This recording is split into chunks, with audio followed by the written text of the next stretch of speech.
인사할 시간도 많습니다. 여러분의 시간을 낭비해드릴 느리지만 쿨한 과학. 랩미팅입니다. 반갑습니다, 교수님들. 반갑습니다. 반갑습니다. 오늘 주제는 지구 멸망에 대한 이야기입니다. 지구 멸망. 오늘 그 게스트분을 좀 소개를 드릴 건데 제가 만난 사람 중에 가장 천재다. 진정한 천재다. 간단히 말씀드리면 연세대학교 천문기상학과를 졸업하시고 미국 어번대학교 항공우주공학과에서 학위를 받고 계속 연구를 하시다가 2005년 한국천문연구원으로 오셔가지고 현재까지 지금 연구를 하고 계시고요. 이 우주를 연구하시는 분 중에 우주평을 하시는 분은 거의 유일하지 않나. 오늘 주제 한번 시작해보도록 하겠습니다. 인류가 멸망하는 거는 굉장히 많은 이유가 있어요. 인류가 멸망할 10가지 이유 뭐 이런 거 굉장히 많이 봤잖아요. 근데 인류 멸망하는 건 굉장히 쉬워요. 어떻게 보면은. 다만 많은 세월 동안 인류가 노력해서 아직까지 멸망 안 한 거죠. 인류는 그런데 지구가 멸망하는 건 과연 쉬울까? 지구의 역사에 지구가 멸망할 수 있는 키워드들이 다 있었어요. 수입니다. 돌덩이. 이렇게 됐어요. 뭘까요? 멀쩡하게 살아 계시던 우리 공룡 친구들이 돌덩이 하나 맞고 저렇게 됐어요. 저수라는 이름이 붙은 티렉스라고 티렉스. 우리가 잘 알잖아요. 티라노사우루스. 티라노사우루스로 알고 있죠. 그렇죠. 저게 이제까지 발견된 그 티렉스 중에서 가장 완벽한 표본이에요. 90% 정도예요. 그 정도 되는 숫자의 뼈가 한꺼번에 발견됐어요. 발견하신 분이 수 핸드릭스라고 여자분인데 이름을 수라고 붙였어요. 두 번째 그 그림의 그 돌은 저희 소행성에서 온 운석이에요. 여러 가지 분석을 해보니 잘 알고 있는 소행성에서 날라온 겁니다. 참 희한하죠. 그래서 이걸 종합해보면 눈치 빠르신 분은 알겠지만 공룡이 6,500만 년, 6,600만 년 전쯤에 저 소행성이란 돌덩이 하나 맞고 다 죽었구나. 그럼 도대체 소행성하고 공룡의 멸망하고 지구의 멸망은 무슨 관계가 있는가? 다음 잠시만요. 공룡들은 왜 멸종했을까가 하나의 힌트인데 이렇게 무지금하게 쏟아집니다. 2013년도에 어떤 일이 있었냐면은 첼라빈스크 소행성이 추락을 해요. 크기가 17m 정도 되는 추정되는 그런 소행성이나 해성이 추락을 하면서 폭발을 해요. 히로시마 원폭에 수십 배 내지 수백 배 되는 에너지가 나옵니다. 다행히 높은 고도에서 폭발을 해가지고 집은 한 1,500채에서 2,000채 사이가 부서지고 사람은 한 분도 안 돌아가셨어요. 불행 중 다행입니다. 그런데 부상자가 한 2,000명 정도 나와요. 그러니까 러시아 분들이 굉장히 튼튼한가 봐요. 사실은 그런 일이 있고 나서 전 세계적으로 경각심이 생겼어요. 플래닛 디펜스 시스템이라는 것도 이제 생각을 하게 되고 미국을 비롯한 선진국들이 90년대부터 소행성이 지구한테 위협이 되는구나.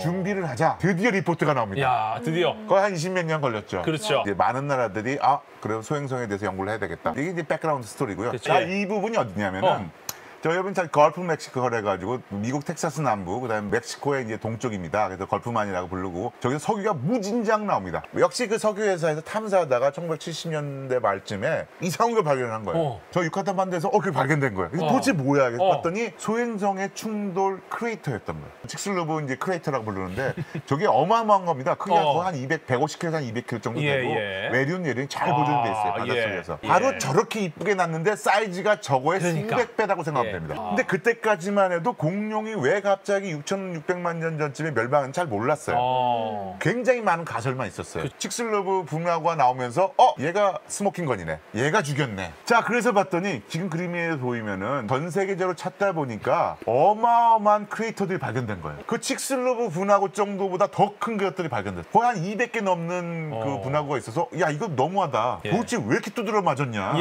근데 지락적인 증거라고 하는 것이 재밌는 거는 판 이론에 의해서 대륙이 움직이잖아요. 들어갑니다, 멘틀로. 그래서 특히나 이제 그 생명의 흔적이 있는 거, 그건 한 5억 4천만 년 정도가 맥시멈이에요. 그 앞에 뭐 선 캄브리아 많이 들어봤잖아요. 캄브리아가 뭐냐면 웨일즈의 옛날 이름이에요. 지금 말씀드린 이게 뭐냐면 석탄산지예요. 거기서 석탄을 많이 캐다 보니까 석탄과 같이 화석들이 올라온 거예요. 뭐 각 계층마다 이제 그걸 붙은 게 그 석탄산지 이름이 많이 붙었고 거기서 특징적인 것들이 나와서 이제 고생대, 중생대, 신생대 이런 것도 나눠지고 중간중간 이름이 그런 게 붙었습니다. 자, 이게 뭐냐? 천문학자들의 학회에서 척도를 만들었습니다. 그래서 이제 토리노 스케일이라고 토리노 척도라고 하는데 지름이 1km가 넘는 소행성이 그 많은 소행성 중에서 1km가 넘는 놈의 행방은 너무 잘 알고 있어요. 이 정도 되는 친구들은 1000년 안에 지구에 빡치기를 안 해요. 그 밑에 놈들이 이것도 더 위험한 것도 많아요. 대부분의 소행성들은 시작이 태양계나 태양계 주변이에요. 그 소행성 때문에 공룡분들이 저렇게 고생했습니다. 화석을 갖고 다 연구를 해봤어요. 봤더니 화석이 쭉 보면은 그 계문과목 과속 종 중에서 속이에요. 속이 몇 퍼센트가 절멸된 어느 그래프 오. 보면은 어느 순간에 오. 속이 50%가 싹 다 절멸된 케이스가 있어요. 2억 2천만 년쯤 될 거예요. 아니 공룡이 멸망했다는 6,600만 년 전은 아무것도 아닌 거예요. 훨씬 더 많은 생물의 멸절 사태가 있었고 크게는 5번의 멸절 예. 사태가 있었고 예? 그리고 작게는 20번이 넘었었어요. 네. 네, Y축 같은 예. 경우는 멸절된 속, 전체 속의 개수의 50%가 멸절됐다는 겁니다. 위로 쭉쭉 뻗을수록 치명적으로 멸종을 많이 당한 거야. 그렇죠. 2억 5천만 위로 년 쭉 전에. 뻗은 선이 있죠. 네네. 이때 아주 치명적으로 절반 이상 날아갔다. 보통 한 멸절에 대해서 이유라든가 가설이 한 10개씩 붙습니다. 그런데 예. 특이하게도 저 예. 중에서 최소한 서너 개는 소행성이 관련돼 있어요. 자, 그럼 제 원래 스타일대로 가겠습니다. 좀 전에 그림하고 이 네. 그림은 굉장히 유사합니다. 그래서 여기 현재고 네. 저쪽이 5억 4,200만 년 전입니다. Biodiversity during the Paleozoic입니다. 그 생물학적인 다양성이에요. 중간중간에 한 번씩 푹푹 꺼집니다. 진화론이나 여러 가지 봤을 경우에 보면은 생물들의 그 다양성은 늘어날 수밖에 없어요. 어느 순간은 푹푹 떨어져요. 저기 노란 역삼각형이 5개가 5번의 진짜 대량 멸절 상태예요. 시뮬레이션에 의하면은 유타칸 반도의 크레이터를 만든 약 지름이 10km에서 80km까지 추정되는 그 소행성이 맞는 순간 전 세계적으로 지금 추정하기에는 높이가 100m에서 약 2km에 이르는 거대한 해양 해일이 일어납니다. 그리고 전 세계를 돌아요. 그러니까 육지 생물뿐만이 아니고 해양에 있는 생물도 굉장히 많이 타격을 받습니다. 그렇겠네요. 그래서 어룡, 익룡 다 타격을 받습니다. 지질학적으로는 몇십만 년 안 되는 짧은 순간에 다 죽어요. 그래서 6,600만 년 전의 대량 멸절 사태는 소행성이 책임이 크다. 자, 그러면 어떻게 되느냐? 거기 갑자기 난데없이 어마어마한 마옹이 나왔는데 이건 마옹이 아니라 레이더입니다. 이런 거. 이게 우주감시 체제입니다. 그렇죠. 첫 번째 그림이 나와 있는 것은 그런 망원경 시스템. 큰 망원경이 필요합니다. 보려면.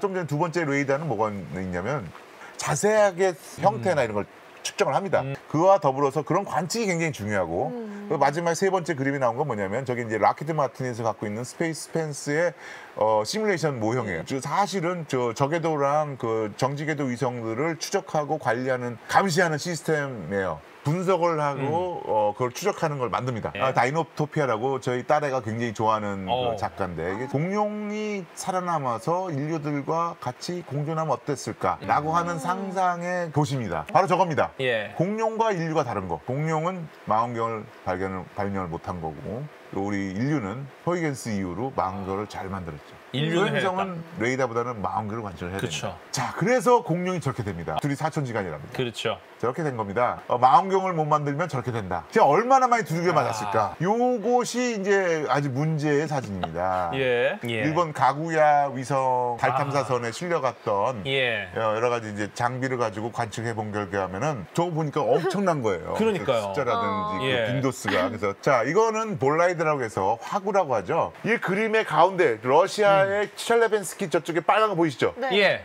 저게 약 로그 스케일로 그린 건데 2.5 킬로톤이에요. 나머지도 보시면은 뭐 한 2킬로톤이나 1킬로톤 되는 건 무수하게 많이 했어요. 그래서 저희 공무원들이 여쭤보십니다. 소행성이 우리나라에 떨어져? 몰라요. 전 세계 어디서나 떨어질 수 있습니다. 다행인 거는 외계에서 뭐가 들어올 때 또는 소행성이나 저런 운석이 들어올 때 76km부터 불타기 시작합니다. 대부분 76km, 고도 70m 막 불타기 시작해서 한 30km 그쯤에서 다 해결이 돼요. 그러니까 적당히 큰 놈들은 다 폭발을 합니다.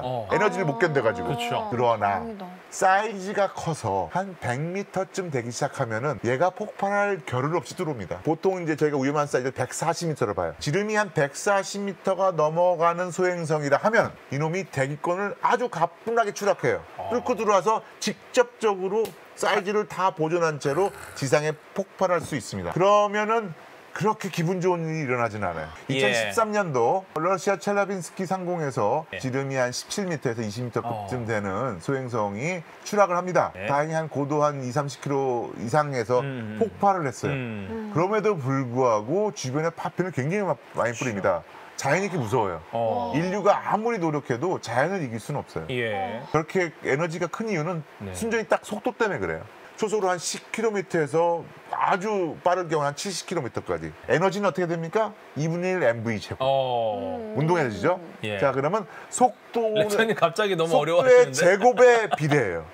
속도가 10배가 빠르면 에너지는 몇 배? 100배. 어마어마한 겁니다. 요게 그 첼라빈스키 근처에 있던 호수예요. 뭔가 들어간 거죠. 뭔가 이상한 일이 벌어진 거죠. 그래서 저 속에 들어가서 잠수부를 동원해서 꺼냅니다. 돌덩이를 하나 건져요. 아주 그 평균적인 콘드라이트 운석이었대요. 자, 그 비싼 일이 그 전엔가에 있었습니다. 저기서 진주 운석이 또 우리나라 법을 몇 개 바꿉니다. 그러니까 저희가 이제 식민지 시대 이후에 처음으로 우리나라에 떨어진 운석이었고, 그런데 우리나라에서도 예. 신기한 게 발견됩니다. 저희가 합천 초계라는 분입니다. 거기에 어마어마한 운석공이 있는 거예요. 한 10km 정도가 되고 저거를 한국지질자원연구원의 연구원분들이 1년 동안 구멍구멍을 다 파가지고 분석해내 보니까 이거 유성에 의한 운석공인 거예요. 이게 이제 그 코아라가 부르는데 다 구멍을 파가지고 그 깊이만 해서 다 재본 거예요. 유성 운석에서만 나타나는 특징들이 있었던 거예요. 뭐 이리듐이라든가 뭐 이렇게 있겠죠. 과연 우리는 데뷔하고 있을까? 자, 그럼 과연 우리는 데뷔했을까? 예. 이렇게 무섭다는데. 그러니까요. 이제 1990년대에 레비 슈메이커 혜성이 은하철도 99처럼 9개가 쭈라하게 가가지고 목성을 들이받습니다. 그런데 그때 생긴 그 에너지에서 생긴 그 파고가 몇 달을 가는 거예요. 물론 목성이나 죄송합니다. 제가 지금 버프했어요. 지금 목성이 가스 행성이라서 일부러 연출하신 거 아니냐라는 얘기가 있는데. 제가 그 정도까지 치밀하게 하지는 않습니다. 슬레이트 한번 치고. 자, 그래서 그때 이게 목성에 가서 들이받으면은 지구도 들이받겠네? 그쵸. 이거 뭐야?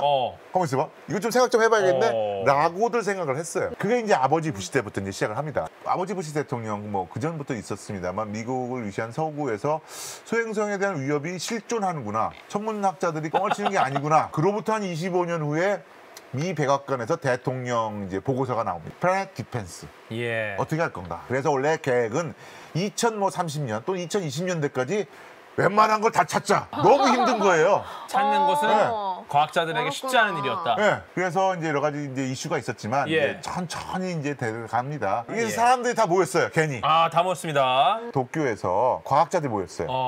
저게 이름이 플래닛 디펜스 컨퍼런스예요. 지구 방위 학회예요. 저기 모인 과학자 중에 반이 핵폭탄 연구하는 사람들이에요. 저 때는 어떻게 했냐면, 저 때 시나리오 제목이 뭐였냐면 지름 340m짜리 소행성이 추락을 한다. 도쿄만 앞에 떨어지는 걸로 됐어요. 자, 그러면 효과가 어떻게 될까? 열심히 이제 계산해야 되는 겁니다. 그런데 그렇죠. 제일 잘하는 사람이, 그 계산을 제일 잘하는 사람이 뭐냐면 핵폭탄 만들어서 핵폭탄 실험하던 사람이에요. 그치. 파괴력을 아니까. 그 사람이 제일 확실한 거예요. 그래서 저희는 생각하기에 태평양 한가운데 소행성 340m짜리가 떨어지면은 쓰나미가 전 세계를 덮을 줄 알았어요. 아니더라고요. 그게 태평양 한가운데 그 깊은 데 떨어지니까 샌프란시스코하고 도쿄만에 높이 30cm짜리가 해일이 오긴 와요. 실제적으로 물리적으로 실험하는 거하고 우리 애가 개념적으로 생각하는 너무 다른 거예요. 그런데 도쿄만 앞에 떨어지면 난리 나요. 완전 뒤집어져요. 그래서 뭐 그런 실험을 하고, 그러면 이제 각 조별로 모여가지고 자, 그럼 첫 번째 하는 게 뭔지 아십니까? 이 사실을 공개를 할 거냐 말 거냐. 이거 갖고 하루 종일 싸워요. 야, 이거 사회 혼란을 일으킬 수 있다. 이게 마치 탁상공론처럼 생각이 될지 모르지만 그거를 좋은 자료를 남겨요. 왜냐하면 과학자들은 이렇게 생각한다. 정책적인 책임이 갖고 있는 사람들, 정부 관련자들은 어떻게 대응해야 될까? 그러니까 이런 토론에 의한 결과가 다 사용되는 겁니다. 어떻게 보면 쓸데없는 그러한 논의 같지만 그런 얘기를 계속 하는 거예요. 그다음에 그렇죠. 이제 굉장히 조심스러운 게 뭐냐면은 우리가 막 요격도 준비 다 해요. UN 밑에 A1 또는 I1 그리고 same page라고 해서 이러한 소행성을 요격하는 그러한 미션에 대해서 연구하는 그룹이 있어요. 전 세계 학자들이나 실질적으로 연구하는 사람들 모여서 다 연구를 합니다. 자, 소행성이 왔어. 그러면 이거 요격해야 돼. 보니까 5년 정도 시간이 있습니다. 그럼 어느 나라가 어떠한 돈을 투자해가지고 요격하고 어떠한 걸로 얘를 막을 건가. 다 연구를 합니다. 그게 UN 밑에 다 이미 산하기구가 있어요. 그래서 우리나라도 한국천문회사 참여하고 있고. 자, 요게 이제 그 표지인데 여기 보면 이사, 나사, UN 나와 있잖아요. 그래서 저기 플래네터리 디펜스 컨퍼런스예요. 지금 저것도 시뮬레이션인데요. 소행성이 쪼개져서 어디로 낙하할까를 시뮬레이션 했더니 전 세계 안 떨어진 데가 없는 거예요. 와, 근데 진짜 사각이 없네요. 자, 저런 것도 다 시뮬레이션을 했고요. 이번 예. 올해 그 학회에서는 1m짜리 스미트 카메라 그리고 1.5m짜리 망원경입니다. 얘네들은 전적으로 소행성만 탐사합니다. 추적 관측이 아니고 전혀 새로운 소행성을 지구에 근접할 수 있는 소행성을 발견한 게 저희 눈앞에서 하룻밤에 50개도 발견합니다. 계속. 너무너무 많은 거예요. 저 망원경은 이제 구경 50cm짜리 아틀라스 망원경인데요. 현재 하와이에 2대가 있고 이 남반구에도 갈 거라고 합니다. 저 아틀라스 망원경이 어디에 특화가 돼 있냐면은 아까 말씀드린 지금 10m짜리, 5m짜리 이런 애들 언제 지나갈지 모르는 애들 얘네들은 작기 때문에 아주 어두워요. 태양빛을 받아도 굉장히 어둡기 때문에 하루 전, 뭐 12시간 전에 우리 지구로 스쳐가는 걸 알아요. 조기 경보 시스템에. 근데 지금 저거 2대밖에 없어요. 나사 받는 게. 어느 나라 혼자 할 수 있는 일은 아니에요. 우리나라도 이제 그 선진국 대열에 올라섰고 예. 저희도 이제 책임감을 좀 느껴야 됩니다. 인류의 맞습니다. 생존을 위해서. 그래서 마침 2017년도에 소행성에 의한 재난이나 재해가 정부가 핸들해야 돼. 정부가 다뤄야 될 재난재해에 속해졌어요. 재난 및 재해 안전관리 기본법에 우리나라 법입니다. 법에 소행성에 의한 재난이 포함이 됐어요. 한국천문연구원 우주감시실입니다. 우리나라 대한민국에서 발사한 인공위성들의 궤적을 추적을 하고 혹시 딴 놈들과 충돌할 수 있을까? 그런 거를 이제 대비해서 추적을 하고 있는 겁니다. 우주감시실의 정면 모습인데요. 정면에 보이는 것이 한 달 내에 우리 지구를 스쳐 지나가는 소행성의 궤도입니다. 수십 개가 그려지고요. 이게 확대 화면입니다. 한 달 사이에 지나가는 게 저렇게 많아요. 언젠간 들어오겠죠. 계속 하늘을 찍다 보면은 별들은 제 위치에 있어요. 있어요. 네, 그런데 움직이는 놈들은 저렇게 움직이게 찍힙니다. 저게 2018 PP29이 대한민국에서 최초로 발견된 예. 지구 위협 소행성이에요. 자, 이렇게 찾았습니다. 계속 국내 연구진들이 이렇게 노력을 하고 있다. 네네. 저거는 저희가 2010년도부터 했구나. 그래서 한 2015년도에 개발을 끝내고 운영 중인 외계 행성을 찾는 망원경도 있어요. KMTnet. 뭐냐면 그게 마이크로렌징 기법으로 외계 행성을 찾는 시스템인 거예요. 어떻게 보면 24시간 관측을 합니다.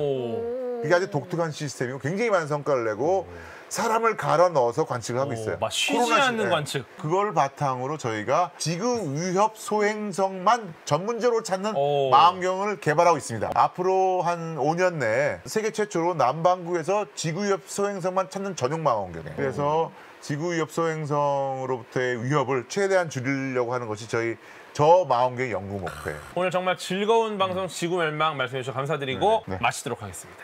인사 시간도 맞습니다. 여러분의 시간을 낭비해드릴 느리지만 쿨한 과학. 랩미팅이었습니다. 감사합니다, 교수님들.